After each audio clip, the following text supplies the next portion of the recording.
Getting ready to start a new lesson in personal finance. Just getting the live stream going. If you're on Facebook or YouTube, if you happen to be hearing my voice or seeing my mug, feel free to leave a comment. If you're a student and you're watching this at 2 in the morning on Saturday or whenever, be sure to leave a comment to let me know you're watching. I'm about to get started with the Zoom meeting. We still have a couple of minutes. I'm going to get over there and get that started. But welcome if you're online. Watching on YouTube or Facebook, I'm going to invite, accept, admit. Welcome aboard. Those of you who are joining in Zoom, in the Zoom room, welcome. If you would do me a favor and give me that normal comment in the chat to let me know you can hear me. That would be great. And also in the chat, thank you. Good morning. Good morning, Ava. Thanks, Nick. Appreciate it. And you can also just type in the time that you joined the Zoom meeting. I save those as a record of you being here. Thank you, Christina. I can hear you too. No, actually, I can't. I just see your comment. So thank you. We're going to get started in a minute or two. We're actually early, so hope you all are having a great day. The temperatures are coming down a little bit, which makes me happy. I am so tired of the hot heat summer. I've been living, my wife, I think I told you guys, but my wife is the volunteer park host at the Stephen F. Austin State Park. Any of you guys campers? Hey, if you're a camper, leave a comment if you're watching this on YouTube or Facebook or even in Zoom. If you're a camper, leave a comment and I'll put you on my campers list. No, I don't have a campers list, but if you're a camper, you might be interested to know that I do live typically most of the time at the Stephen F. Austin State Park in our beautiful RV out there. Every morning I get up, I see beautiful deer and raccoon, squirrels and cardinals and armadillos and possum, the ugliest animal on the planet. We have a wild cat living with us and a huge spider that shows up right outside our door pretty regularly and builds himself a nest. So yeah, that's what I do. But today I'm in Friendswood in my studio and I'm happy to be here. Good internet here. So we're going to get started in a minute. We're going to talk about first memories of money. Before we do that though, I want to just say you guys have done a great job. Your credit report assignment. Let's see if I still have that. Yeah, here it is. This was last week's assignment, your credit report. And you guys did a great job on that. So hopefully it was helpful. If you have a comment or observation you want to share, now's a good time to do that. We've got a couple minutes. I've been reading your assignments. Man, so many of you are turning your assignments in early by Friday at 3 p.m. in order to get those extra points. And I really appreciate that. It helps me a lot because I can keep up with the grading much better when you turn them in early instead of having everything just pile into the queue at the last minute, which typically is the most valuable minute of the week for most students. The last minute, if it weren't for the last minute, nothing would get done. But that's not true for this group. This what do we call us? This cohort is doing a great job getting assignments in early. And I appreciate it. Excuse me. I appreciate it because it gives me the opportunity to grade your assignments, give you a little bit more feedback, and mostly it gives you the opportunity to make any corrections that might come up whenever you miss something or get a deduction here or there. There aren't that many deductions, but there are some. And those of you who have received deductions, if you turned your assignment in early, you get a chance to fix that. I would like to mention before we get started, though, and I hope you'll share this in GroupMe, share it with, just make a note of it for yourself. If you turn your assignment in early, which most of you are doing. Thank you very much. But if you turn it in early and you get a deduction, you get a comment from me that says, hey, you're missing this, please do that. As long as you turn it in early and then you make the corrections by the due date. Now, you can't make the corrections, 2 weeks later, but if you make your corrections and you resubmit that by the due date, you'll get the full points as long as you corrected what needed to be corrected. But when you do that, when you resubmit that assignment, please be sure to leave a little comment in that little text space to say, hey, Professor Munchback, I'm resubmitting this. I turned it in early. I fixed what you asked me to fix.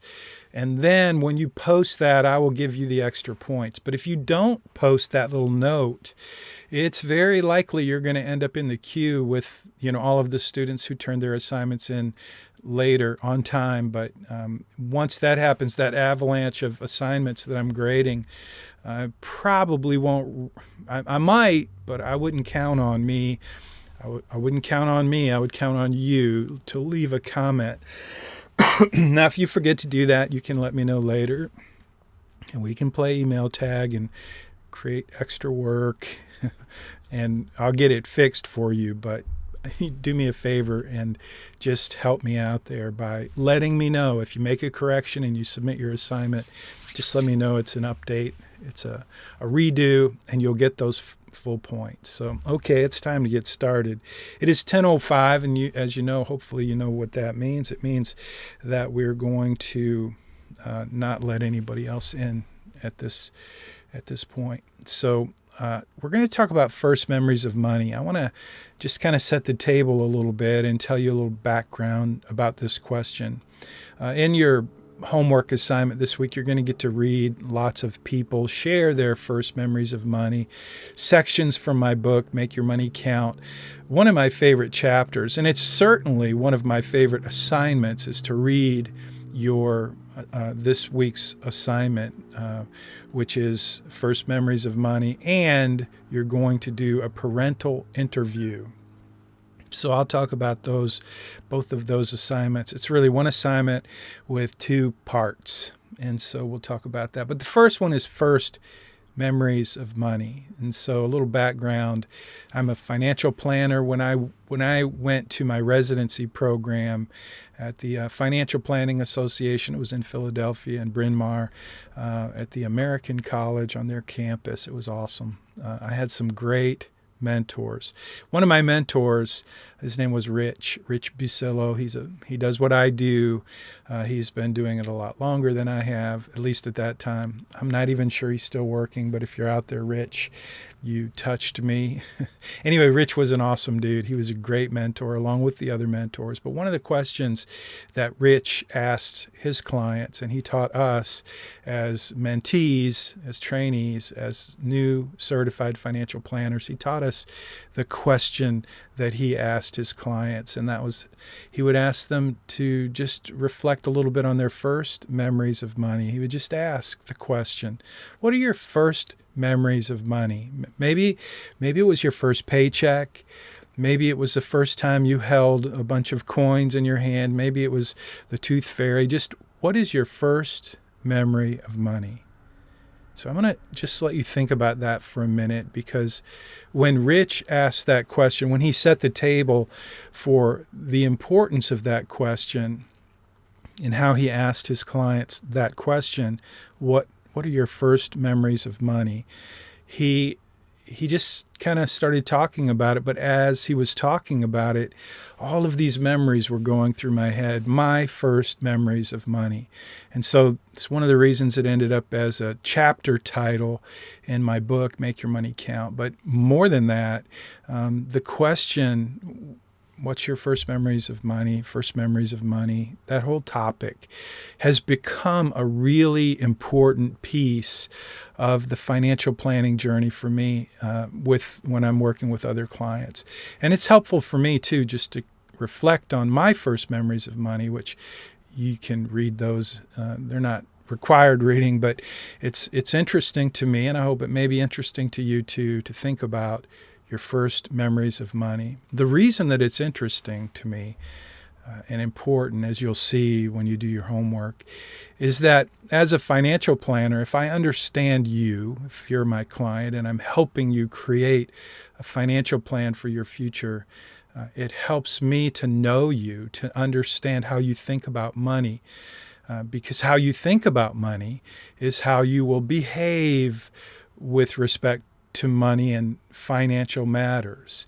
So the decisions you make, the habits that you have when it comes to managing money, those are all part of how you think about money. And how you think about money, whether you know it or not, whether you think about it or not, how you think about money goes back to and is related to your first memories of money. And so as I began to get to know people a little better by asking that question, I discovered that the way they think about money, most people, the way they think about money, can be kind of connected to their first memories of money, because their first memories of money, just like your first memories about money, the reason those memories come to mind is because they impacted you. They were something somehow significant to you in some way.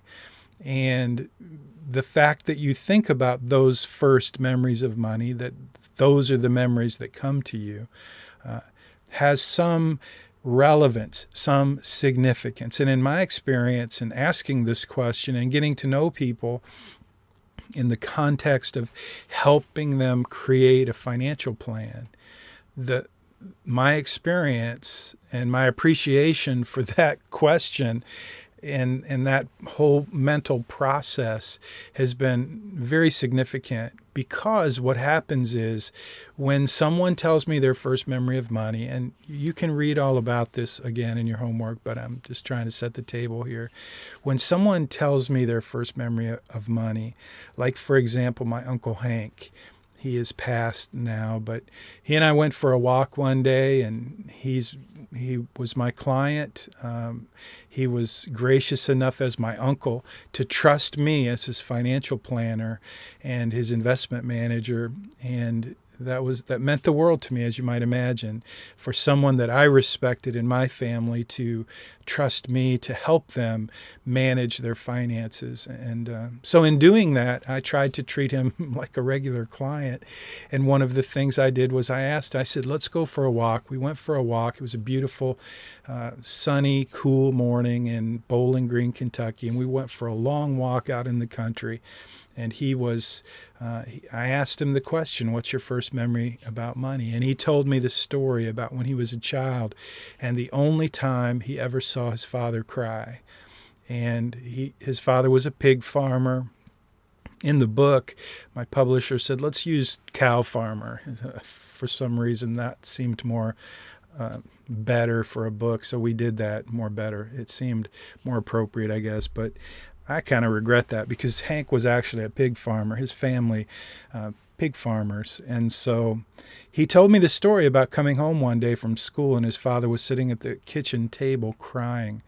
And what had happened is his father, every year, he would raise pigs, and their income for the entire year was the money that they received from the broker who would come to the farm and buy that year's crop of pigs. And so that particular year, that my Uncle Hank came and found his father, for the only time in his life he ever saw his father crying was that time when he was sitting at the kitchen table, and he had given his pigs to the pig broker when he came around with his truck, and he signed the paper and he got the receipt, but the dude stole the pigs, never gave him the money. Imagine that. If you're working hard to take care of your family, you work all year long to raise pigs, to feed them, to take care of them when they're sick, all of the things that goes into raising pigs, which I couldn't begin to tell you. But he did that. Hank's dad did that. The whole family did that. It was a family farm. And then to have that entire year's produce just evaporate and be gone. And that's what his father was going through, this tremendous amount of stress. And so Hank, his first memory about money was seeing that happen to his dad and experiencing that with his dad.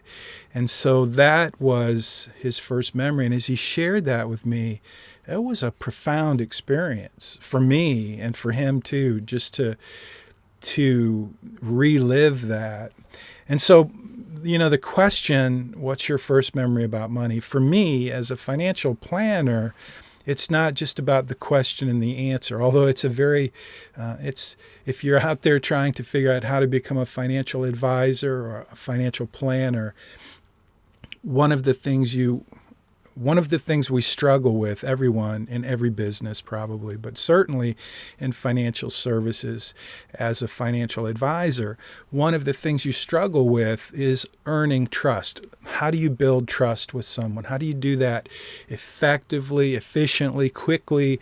How do you get into a conversation with someone where you're relevant, where, you are not just like the guy down the street who's trying to sell something?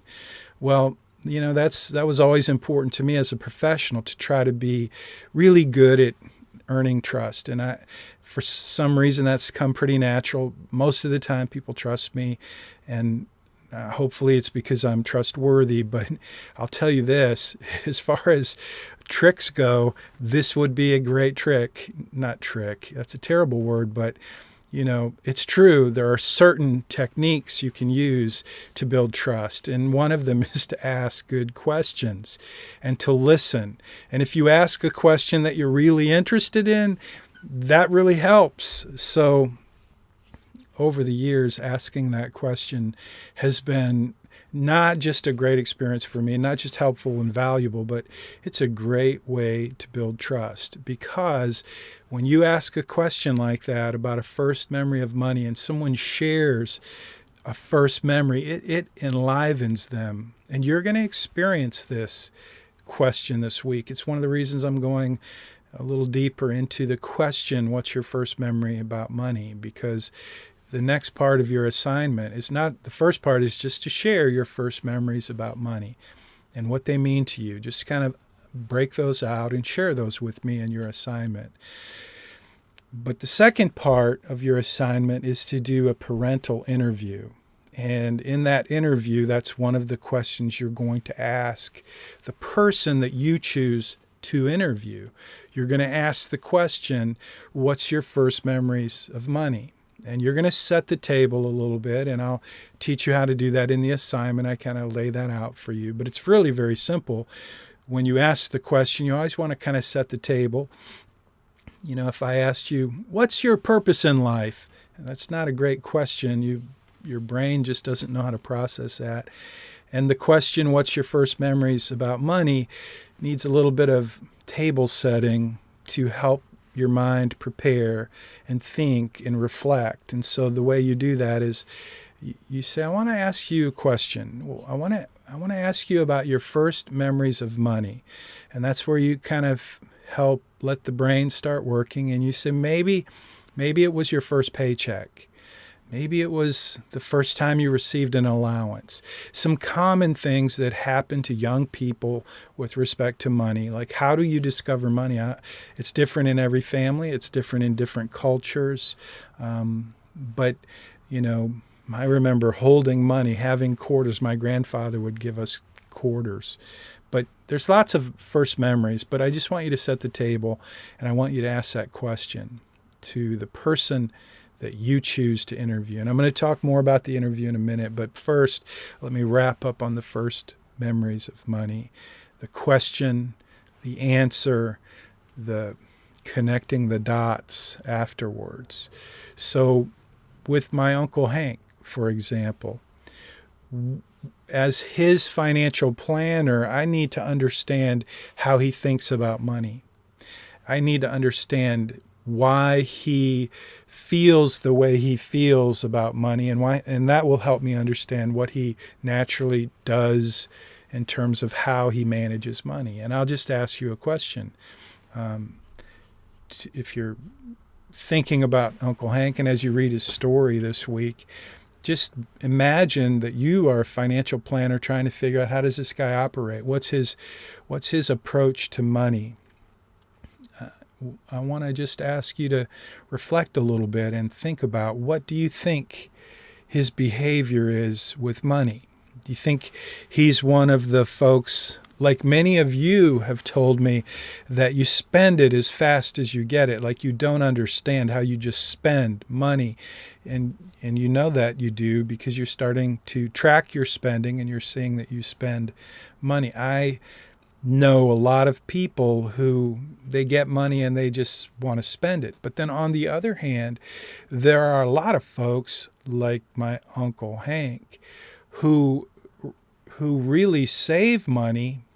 In fact, they save money so much that it almost becomes like it's not all that healthy. In fact, that was my Uncle Hank. He would save. He was very frugal. He made really good money because he was a super hard worker, and he was really smart, and he was great with people, and he was in sales, and he was very trustworthy. He was the guy. When my wife first met my Uncle Hank, when we first got married and I took her to meet my family, my mom's side of the family was from Kentucky, Bowling Green, Kentucky. And when she met my Uncle Hank, from then on, I've been married for 40 years, but from then on, whenever we had a decision we had to make as a couple, my wife would always say, what would Uncle Hank say? What would... and we would ask him when we had difficult things. I'd call him up. So he was that guy in the family. So I want you to experience that. I want you to have that experience with someone in your family. The reason we call this a parental interview is because you're responsible for selecting someone in your family who's at least at the parental level. It could be an uncle, it could be an aunt, could be a grandparent. But they have to at least be a parent. If you interview your cousin, that's great. You can interview anybody you want, but you will not get credit for the assignment unless you interview a parental unit. And when I say parental, I mean that level. So it's either a parent or an uncle or an aunt, someone in your family that you look up to, someone you select because you decide you want to learn from them. You want to understand what choices they made and how they managed money, because you recognize that they're a person who appears to be successful and you want to learn from them. And when you choose that person and you let them know that you chose them because you want to learn from them, by doing that, you are giving them a kind of affirmation. You're giving them honor and respect.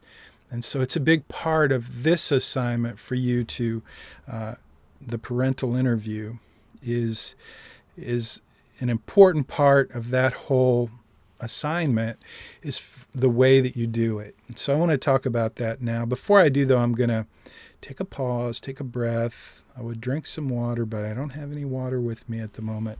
My water is all gone. I'm going to let you ask any questions you have. Christina, oh my goodness, Christina just won the extra credit for the day. I couldn't wait to see. Well, actually, I could wait because I did wait, which you got to be proud of me, Christina, for waiting. But you win the 10 points because she wants to know. Yes, she beat you, Ava. I don't know how. I think you guys got to pay. Well, anyway, I'm proud of both of you and all of you. So let me answer Christina's question. And if you're watching on Facebook or YouTube, let me just remind you that each week, the class collaboration assignment, that part of your assignment will be announced right here in the Zoom meeting. Who knows what time it will be announced. Today it's being announced at 10:24 a.m. on 12 September, year of our Lord 2023. And the proud winner of the 10 extra points this week is Christina. Thank you so much. And she says, this is a reminder to announce this week's class collaboration. So let me do that. This week's class collaboration, dun dun dun, drum roll. By the way, I just ordered a Stream Deck from Amazon. It's supposed to be here in the next hour or so. I just ordered it. A Stream Deck, I don't know, it's a 15 key Stream Deck. It's a XL. I've never used one, but it's going to sit right here so that when I'm streaming, I can push a button and have special effects happen during the stream. So one of the special effects I would have if I had my Stream Deck up and running would be the drum roll. So imagine a drum roll. Dun, dun, dun. That would be what I would do for you, Christina. But I don't have my Stream Deck. Maybe next week I'll have it ready to go. Yeah, that sounds fun. I hope it is fun, Ava. I hope it doesn't crash. That won't be fun, and you will see me sweat. Okay, back to Christina's question. Dun, dun, dun, drum roll. This week's class collaboration. So here it is. It's kind of the key term, I would say, is work or work ethic. And what I want you to do in the context of your interview, if you're listening to this and you want to grab these class collaboration points, you're going to need to ask this question sometime during your interview. And you may, it'll be part of your interview. It's already part of the questions.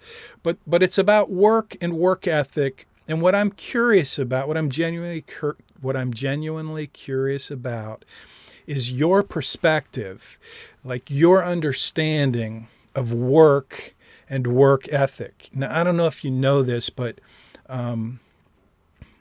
there's a big gap between, I'm considered a baby boomer. I was born in 1962. I think the baby boomer generation goes from 64 is, I think, the last year, but I'm 62, so I'm at the tail end of the baby boomers. I think you're Gen X, right? Millennials, I've been working with millennials for a long time, and I can tell you, I don't know if you know this, I don't mean to offend anybody, for sure, but boomers are different than you in terms of how we think, what we want, what we expect, blah, blah, blah, all that cultural stuff. There's some difference. And when it comes to grandparents, like my grandparents were different than me. They were the greatest generation. And so things change over time. Culturally, they change. And my curiosity, my question is about work and work ethic. And I just want your opinion. And it can be based on your interview. Hopefully, there'll be some insights that you get in this interview about work. And what does work have to do and work ethic have to do with success in managing finances? So, like I'm telling you about my Uncle Hank, I've never met anybody that worked as hard as that dude. And it paid off in every way. It was hard work. He was smart, but it wasn't brilliance that made him successful. It was his dedication to do what he said he was going to do, to show up, to work hard, and he worked hard. And so in my experience in helping people manage money, one of the things I've discovered along the way is that people who are willing to work hard typically have better results. But I'm curious about, what do you think? I really hope that you will spend a minute or two and just think about that and reflect on that a little bit. The distinctions between then and now, and then meaning your parents, your grandparents, whatever perspective you're looking at and comparing to your life and your culture and your peer group and your experience with work and work ethic. How much does hard work play into success? Is it valuable to you? I mean, I'm just curious about your perspective. That's this week's extra class collaboration. Obviously, you're going to do the assignment, and you're going to summarize your interview, and you're going to share your first memory of money.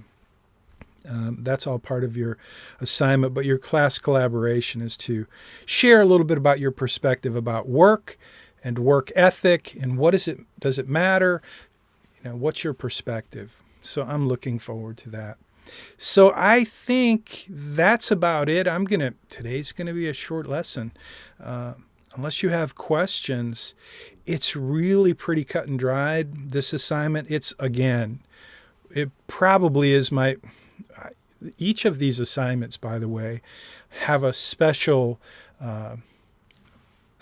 place in my heart. But this one is really my favorite assignment to read from you. Next week, we're going to start the Credit Crush assignment. And from a kind of really wow factor, that's probably my favorite assignment, because I'm going to show you how credit works. I'm going to show you how what credit strategies are available to help you manage debt and credit. So next week we're going to start, it's a couple of assignments called Credit Crush. And I'll give you a little heads up right now. You guys have done a great job in your Bayrock portal, your Right Capital financial planning portal. I appreciate that. You're doing great. You're all ahead of the game pretty much. We're going to start to work on your financial plan moving forward. And I think you've already changed your birthday. If you haven't, you will. Don't worry about it at this point. Just know that I'm going to give you a quick overview right now before I let you go for the day. Because this week's assignment has nothing to do with your financial planning portal. It's really not part of your capstone assignment. But moving forward, every assignment that we do in this course will build onto your capstone assignment. And so again, let me just repeat what I said last week. Every assignment that you do where you work in your financial plan, you will be building out your financial plan and creating a comprehensive financial plan through the course of this semester. And I'll show you how to do that one data card at a time. Each data card represents something like your expenses, for your monthly expenses. Another data card would be your savings in your 401k. Another data card would be your bank account. There's 100, 200 data cards. But I'm going to help you focus on just a few. One of the data cards will be a credit card. So you are going to pretend that you're 10 years older, and you're going to pretend that you received the job that you really want to get, your dream job, that job that you would get after you graduate, that is in the area that you're studying. So this is how we're going to set up your financial plan. You're going to pretend that you have that job, that you are making the amount of money that you would make if you had that job. You're going to do a little more research, and you're going to figure out how much does your company that you got the job with, this imaginary job, how much do they match in your 401k, and you are going to create in your financial plan that data card that shows that you are contributing the amount of money that you would contribute if you had that job and you were earning that level of income, and your company was matching this percentage. Now you're going to add that to your financial plan, because you're going to pretend that that's your actual life. The next thing you're going to do, that I'm going to ask you to do in the Credit Crush assignment, this is where I'm going the next 2 weeks after this week, you're going to start to work on the Credit Crush assignment, which means you're going to have to buy a house. You're going to have to do a little research. You're going to have to figure out, what does a house cost in the area that you want to live. Hopefully it's near your job. How much does the house cost? How much is the insurance for the house? How much are you going to have to pay for taxes for the house? How much maintenance are you going to have to spend on the house? What are your homeowners association dues? So all of those little pieces of details related to your mortgage, that's one data card that you're going to build, and I'm going to show you how to build that into your financial plan. So you're going to buy a house. You're going to buy a car. And I want you to buy your dream car, like the Tesla that you really want to own, or the Beamer, whatever you want to own, whatever you want to drive, that dream car. I want you to spend a lot of money on credit on that car. Now, I know you probably, maybe a couple of you, don't want to spend a lot of money on credit, and that's fine. In real life, I hope you don't. I hope you be very careful, and I'll show you why. But for the next 2 weeks assignments, I want you to load up on credit. The house, the car, and I want you to go on a spending spree with your credit card and spend a lot of money, and then build that data card and show me some realistic percentages that your credit card company is going to charge you for interest on that credit card. So again, this is all next week. It will start next week. It's called the Credit Crush. I like the assignment because I'm going to show you how much it costs to have credit, to use credit in your financial life. I'm going to show it to you so that you can be like I was when my wife made me discover how much money we were wasting on credit card fees and interest. It was shocking to me. I felt like an idiot, because I was an idiot. But once I saw how much money we were wasting on all these little credit accounts, I made a decision that I didn't want to do that anymore. And I want you to make that decision too. So I'm going to teach you, I'm going to set it all up, help you set it up in your financial plan. And I don't want you to worry about the fact that some of these numbers, well, many of the numbers are just made up. You can go back in and you can change everything to what's real in your life whenever you want after we finish this semester. You'll have access to your financial planning portal for an entire year. And I hope you'll join me after the semester when you graduate. I hope you'll join me for my free online course. It's called 30 Days to Make Your Money Count, and you'll be able to pick up right where you left off in this semester. I'm working on that course now. It's not completely done. Some of you have signed up. Those of you who have, you're getting my daily email, which is new for me. I don't really send emails very much, but I'm doing it for folks who sign up for this course. So if you're interested in getting that daily email, I would love your input. It's certainly not required, but if you want to support what I'm doing outside of the classroom, right in alignment with what we're doing inside the classroom, I would love to have your feedback. So that's right where you signed up for Make Your Money for Money Study Group.